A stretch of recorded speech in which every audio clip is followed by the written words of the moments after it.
Hello and welcome back to a new video. I hope you're doing alright and that you are prepared to keep talking about some things in the digital world that sometimes people don't say. You know, I tend to pull out some papers and I tend to pull out some files that get just hidden alongside the numerous Google searches, pages, and sites out there. This is the purpose of the channel to bring those academic files and to finally give them some window, please.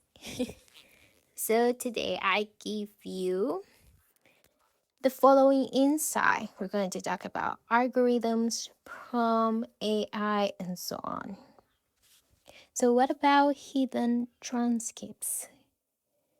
And we're referring specifically to the work of a scout in 1992 who elaborated an understanding of how cultures create hidden knowledges in response to what he called dominant transcripts. In the case of large language models, the hidden transcripts of the users represent a vernacular database of prompting tips, examples, and theories to explain the outcome of these unpredictable systems because they are indeed unpredictable at certain point. However, due to the contingency of these systems, they often also contain the seeds of magical thinking. This makes them a fascinating resource for studying user responses to LLM and related computation. And when we talk about magical thinking, we talk about in the past. It's all about round tech, okay?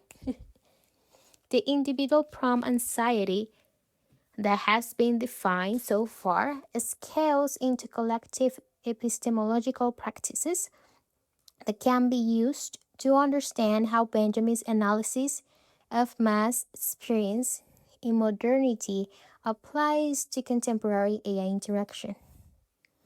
Drawing on Benjamin's interest in how the masses experience technological change, online communities dedicated to AI interaction can be read as sites that were a new form of hidden transcripts about artificial intelligence emergence even now.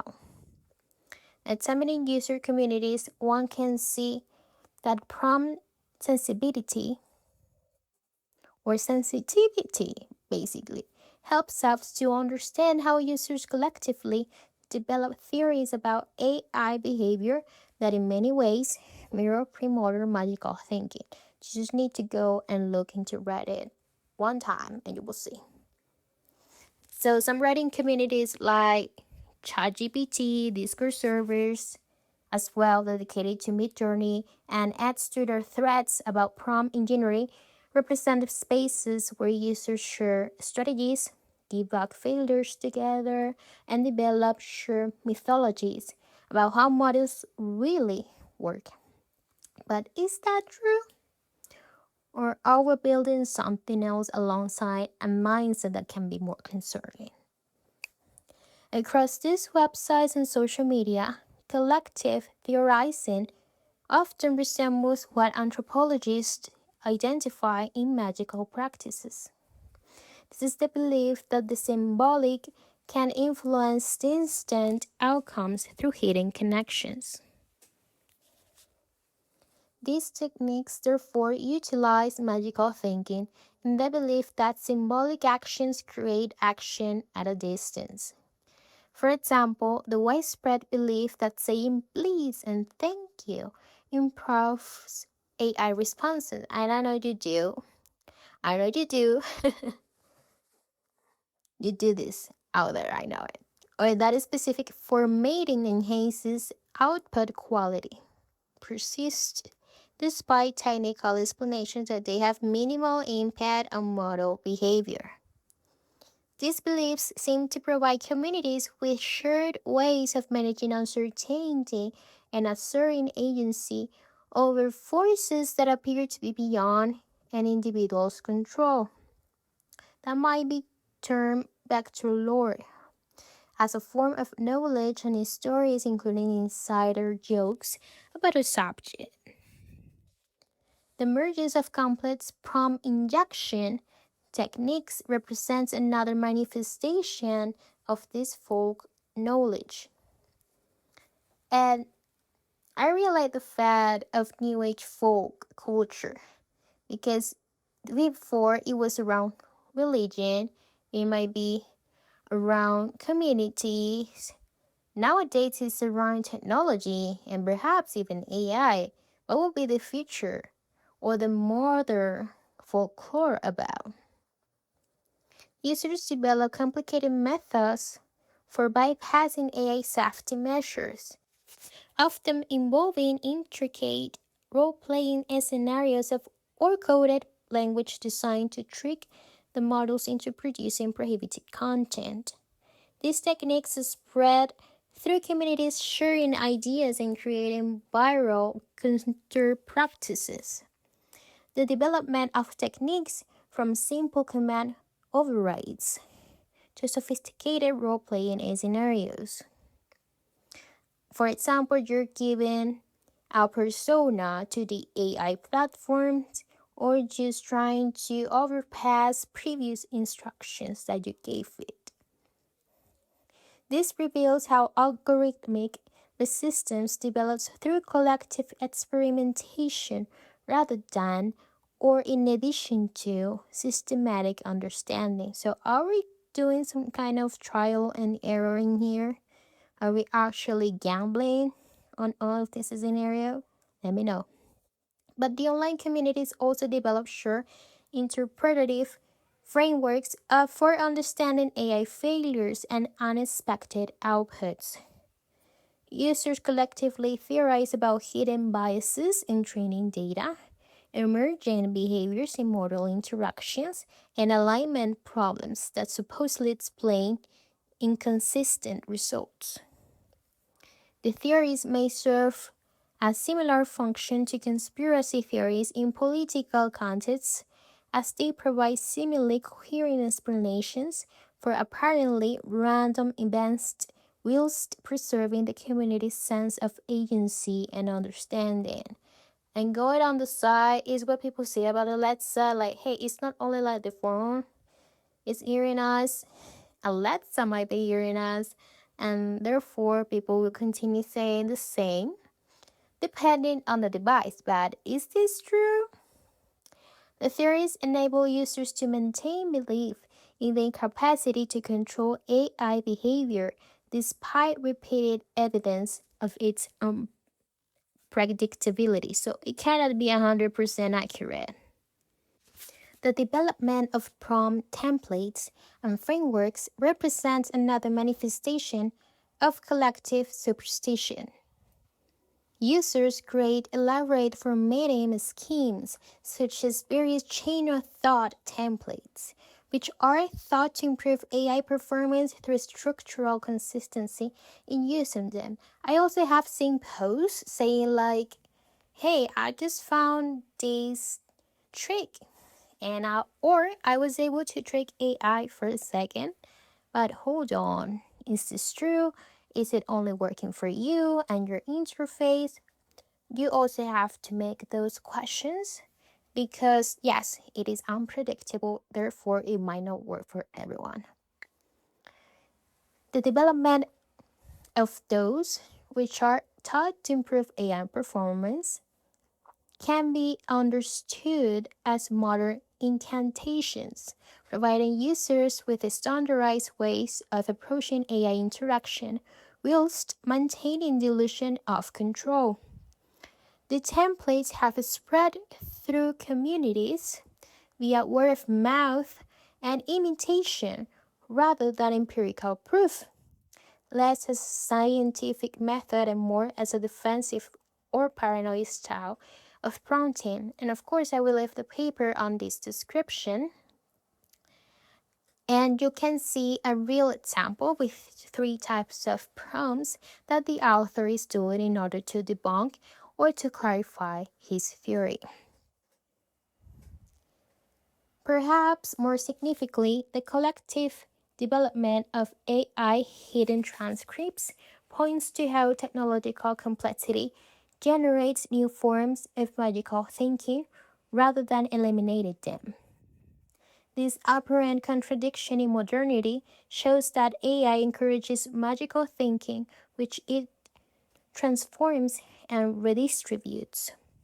In the case of AI interaction, technical sophistication coexists with magical practice, and of course I put that in quote marks, creating hybrid forms of technological engagement. So is this addictive? And back again to the Benjamin's gambler position. I also recommended to check it out on the channel. Just as mechanical reproduction transforms the social function of art, it is argued in here that generative AI transforms the social relations of cognitive labor. Yet, as Marx explained, this can be a contradictory movement of capitalist development as the same technological forces that expand human productive capacity also intensify relations of domination and more. The prompt engineer's suspended temporality may therefore reflect a new subjectivity within the structural contradiction of machinic subjection. But what do you think? The ambivalence found within algorithmic hidden transcripts perhaps also points to a new structure of feeling in emergent social platforms or formations within AI mediated society. Because now we're talking about online societies, therefore social media communities, and therefore AI mediated society. Yes, we have been reached there. That point, yes, we have.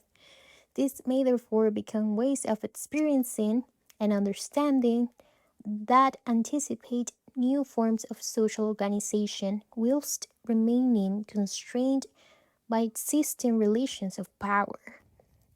The collective development of prompt engineering techniques enables various forms of prefigurative practice, which can be forms of social cooperation that embody alternative relationships to technological uncertainty, even as platforms attempt to capture them in their extractive logic.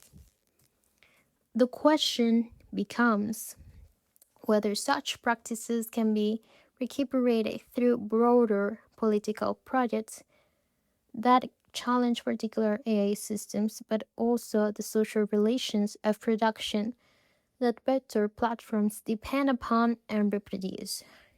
This gestures towards possibilities for political transformation that I now turn to explore together, especially the author. The gambling psychology and collective superstition in AI usage suggests questions we should be asking about the political implications of these developments. If prompt engineering represents a return to change based epistemologies, what kinds of political possibilities does this transformation create?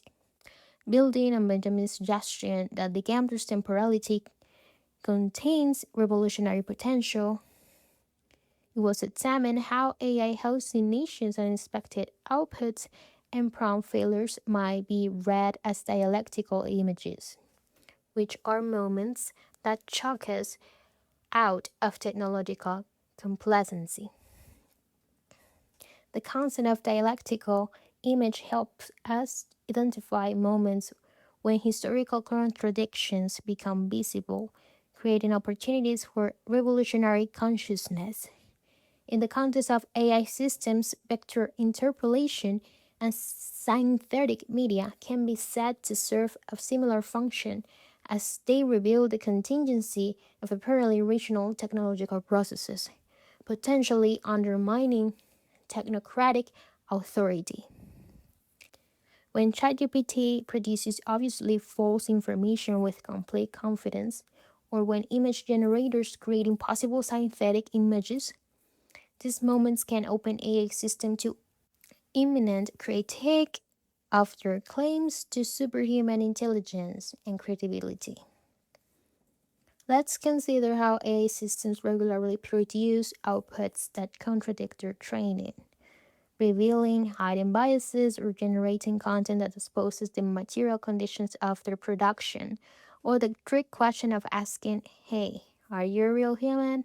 the AI may seem a bit sloppy or giving you a type of not concrete answer and going around and then mentioning their CEO. When language models reproduce offenses with stereotypes, generate copyrighted material, or reveal details about their training data, these moments can be understood as ruptures in the smooth functioning of technological systems that expose their underlying contradictions. The system's failures potentially become windows into the political and economic structures that shape their development. As we spoke in the past about the fourth revolution and its industrialization, nowadays we're mirroring a consequence of occurring economic display. They also show the importance of the human labor involved in the selection, curation, training, and maintenance of these computational systems. So, in the past, being hired by a factory was something that was reliable and a new age type of high offer job. Nowadays, programmers, data analysts, and more type of roles have been on the pick of these high demanding jobs. So, yeah, same economic mirror, labor mirror, and so on. But what do you think about it? The practice of jailbreaking AI by using prompt engineering to bypass safety measures and content restrictions represents a particularly interesting example of how error and failure can become transformed into political practice. Users develop elaborate techniques for making AI produce prohibited content, revealing the contingent and often arbitrary nature of corporate guardrails and content policies. These practices can potentially transform Benjamin Gumber from a passive victim of chance into an active agent who uses uncertainty as a tool of subversion. The unpredictability of AI becomes a resource for resistance rather than a resource of frustration. These practices resemble what Scott calls everyday forms of resistance, which he describes as a small acts of non-compliance that express opposition without directly challenging power structures. Yet Scott's analysis also reveals the limitations of such practices, as without collective organization to connect individual resistance to collective action, everyday resistance tends to remain contained within existing power relations rather than transforming them. We can talk about the online communities portraying this type of picture. Everyone has their own strategy, their own trick, but this cannot be represented in a larger way. But no one is putting in the curtains how to publish a general guide or something that could be closer to it. This type of models can make us even more isolated or, yes, frustrated at some point. Now we're having direct communications with a tool that can also speak back to us. So we cannot rely more in the other. Having this type of daily interactions and communications can isolate us, and also trying to figure out or increase this type of need of accuracy and the fear of missing out, especially if you are in a type of role that builds, scraps, audits of develop this type of large language models. But what about if we just go back and analyze how this was able to develop and shape societies? Because each period has their own revolution, even digital, social, or both. For you to find out more about this, we're going to see it on the following video. But also, in the past, you have a bunch of media that you can look up. And yes, we keep talking about these language models Benjamin, and more authors because, as I told you before, we're trying to pull them out to the surface. So, thank you so much for being here. See you another time.